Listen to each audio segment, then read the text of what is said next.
ఇక EAP project అధ్యక్ష, externally aided అంటే విదేశీ సంస్థలు మనకు రుణాలు ఇచ్చిన అధ్యక్ష. గత ప్రభుత్వం కన్నా ముందు అంటే ఆ రోజు చంద్రబాబు నాయుడు గారు సంతకాలు పెట్టిపోయినటువంటి వరల్డ్ బ్యాంక్ కావచ్చు, లేకపోతే ఎన్డీబీ కావచ్చు, ఏఐబి కావచ్చు, ఏడీబీ కావచ్చు, జైకా కావచ్చు, కేడబ్ల్యూ కావచ్చు, ఇవన్నీ దాదాపు 27,250 కోట్ల రూపాయలు వాళ్ళు మనకి చాలా సింపుల్ టర్మ్స్ లో మనకు వివిధ ప్రాజెక్టులకి అధ్యక్ష, ఇవేవి తినడానికో పప్పు బెల్లాలకో కాదు అధ్యక్ష, వివిధ ప్రాజెక్టులకు రుణాలు ఇస్తే వాటిని డైవర్ట్ చేసేశారు అధ్యక్ష.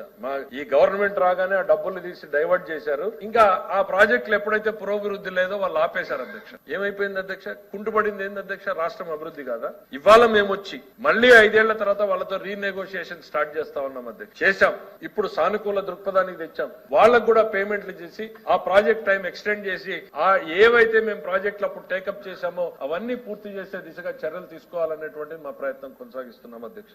ఇవాళ మళ్ళీ తిరిగి మేము ఆలోచించగలుగుతున్నామంటే వాళ్ళు ఏ పయ్యావుల కేశవం చూసో ఇంకోరిని చూసో కాదు అధ్యక్ష. కేవలం బ్రాండ్ చంద్రబాబును చూసి వాళ్ళ రాష్ట్రంతో మళ్ళీ చర్చలకు సిద్ధంగా అవుతున్నారు, మళ్ళీ రీఅడ్జస్ట్మెంట్ కి వాళ్ళు ముందుకు వస్తున్నారు అనేటువంటి విషయాన్ని సందర్భంగా గుర్తు చేస్తున్నారు అధ్యక్ష.